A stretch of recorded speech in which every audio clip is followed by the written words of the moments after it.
um menino preto que com Ponto 6 de anos, Partida a vida já chegou Podcast. sem pedir Episódio licença. 2, Aí ele já era Meu órfão de vô. pai e mãe. Aí mandaram... Era só mais um Silva que a estrela não brilha. Ele era panqueiro, mas era pai de família.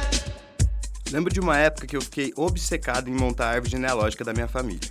Do lado da minha mãe, o dos Barin, que são italianos, eu achei um monte de certidão com um monte de nome que eu nunca tinha ouvido falar. A árvore ia crescendo e ia abrindo galho para todo lado. Já do lado do meu pai, a história era um pouco diferente. A árvore simplesmente parava. Era como se os galhos começassem a minguar depois de um nome: Antônio da Silva. No Atlas do IBGE, eu já sabia que Silva é o sobrenome mais comum do Brasil. Sobrenome de mais de 34 milhões de pessoas. Isso dá quase 17% do país.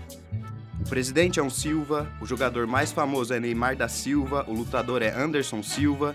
E na minha família, Silva vinha com outro nome, se não mais comum: Antônio. Hoje vamos botar uma lupa na história do meu vô, Antônio da Silva, e como a vida dele se entrelaça com o sobrenome mais usado do Brasil.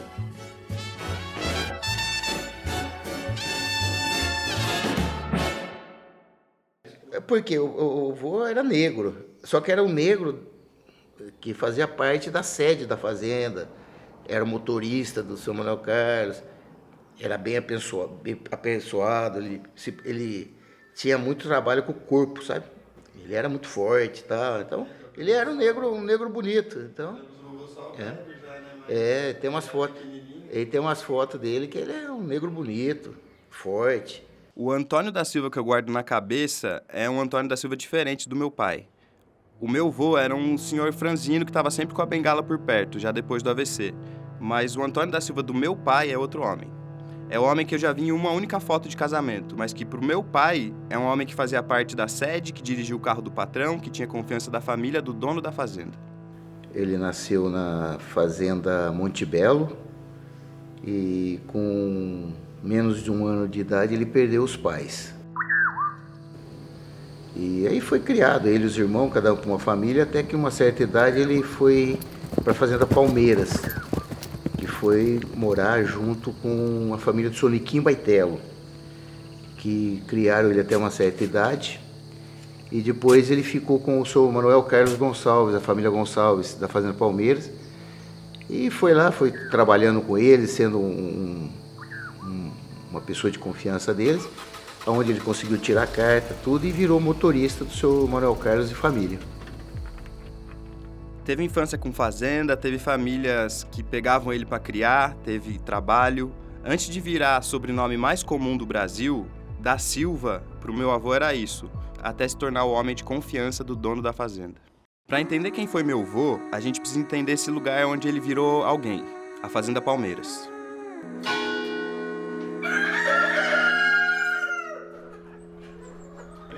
É porque na Palmeiras também, na época, tinha escola, tinha tudo, era uma fazenda. A Fazenda Palmeiras era uma cidade, tinha tudo, tinha até clube dentro da própria fazenda. Eu não lembro muita coisa, mas na época, porque o senhor Manuel Carlos chegou a ser prefeito da cidade, um prefeito muito querido, por sinal, era uma pessoa muito boa, ele, a dona Diva, a esposa dele, ajudava muito o hospital, tudo.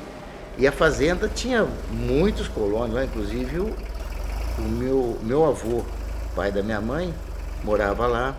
Era muito grande a fazenda.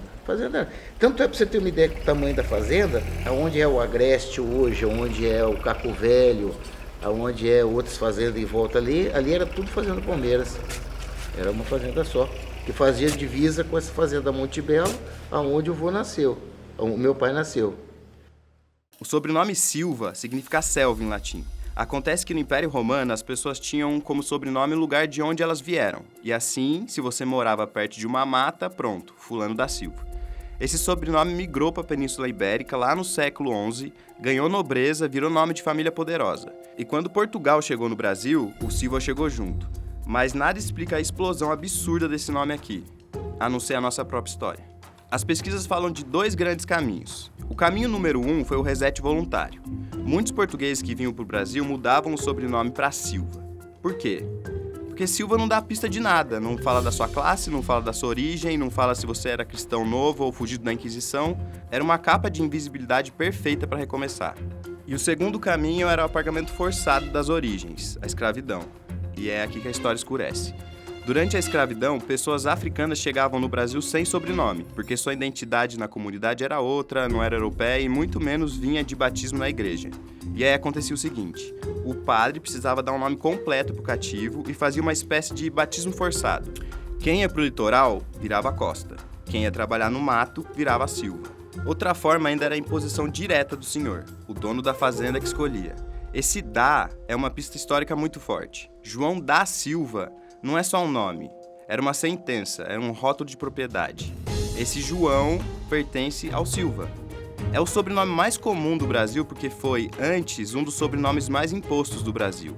E quando a escravidão acabou, em 1888, milhões de pessoas ficaram livres, mas não tinham documento.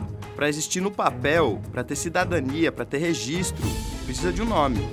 E muitos escolheram, ou foram levados a escolher, o mesmo sobrenome que marcou o cativeiro. É nesse ponto que a história macro encontra a história micro, a história da minha família. O meu avô, ele tirou da própria cabeça a data de nascimento e inventou o próprio nome oficial. Ele escolheu Santo Antônio da Silva e, com isso, escolheu existir para o Estado. No meio dessa fazenda que parecia uma cidade, o meu avô conhece minha avó, uma mulher branca, filha de italiano, que também morava e trabalhava ali. Você lembra como ele conheceu a avó? Ah, foi na fazenda, né?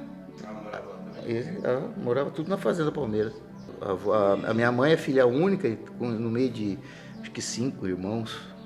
Você já tiveram alguma conversa de racismo? Você acha que o vô sentia racismo ou ele não percebia? Ah, eu acho que não, racismo não, porque ele foi criado com uma família, tipo, são os Gonçalves, que sempre tratou ele bem.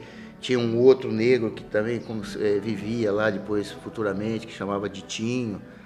Não, ele nunca... Tanto é que ele casou com a minha mãe, que é branca, italiana. Então, não. Meu pai não lembra de racismo como conflito aberto, xingamento, briga.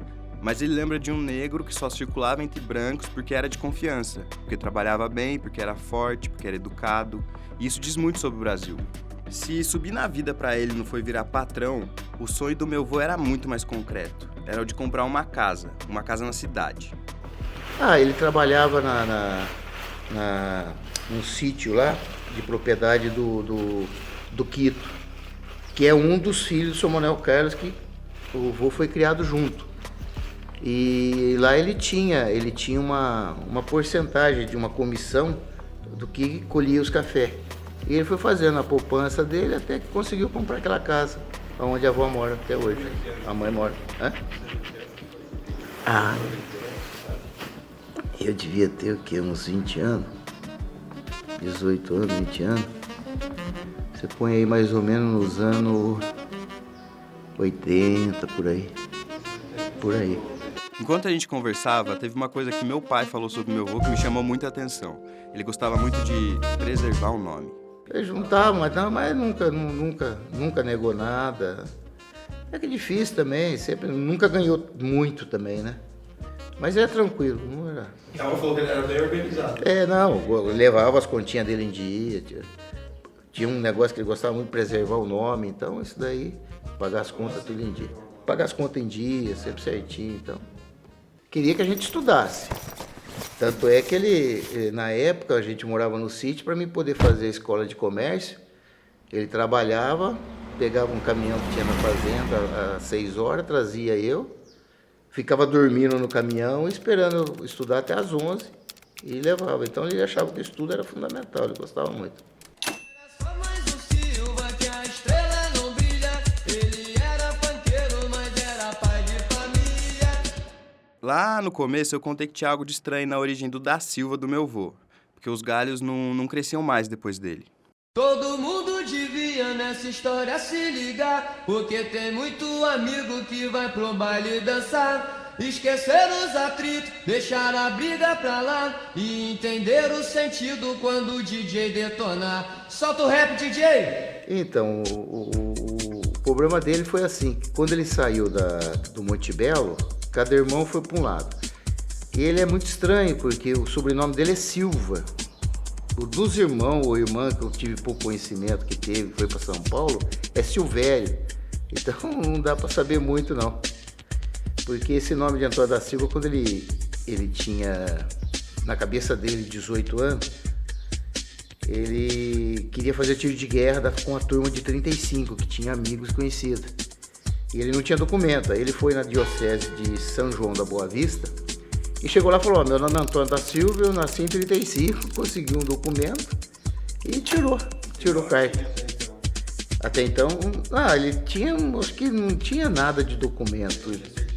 Não, acho que tirou lá uma coisa que se dá lá na igreja, na época lá. Por isso que eu acho que tem essa divergência entre Silva e Silvério dele. No Brasil, milhões de pessoas receberam um Silva à força. O meu avô, de algum jeito, fez o caminho contrário. Ele escolheu ser da Silva e depois escolheu preservar esse nome. Escolher ser da Silva é escolher entrar no sistema, fazer tiro de guerra, ter documento, tirar carta, comprar casa, assinar cheque, ser pai oficial de alguém. Quando a gente ouve o rap do Silva falando "era só mais um Silva que a estrela não brilha", a história do meu avô é diferente. Ele não virou estatística de morte precoce, mas também não virou herói de novela.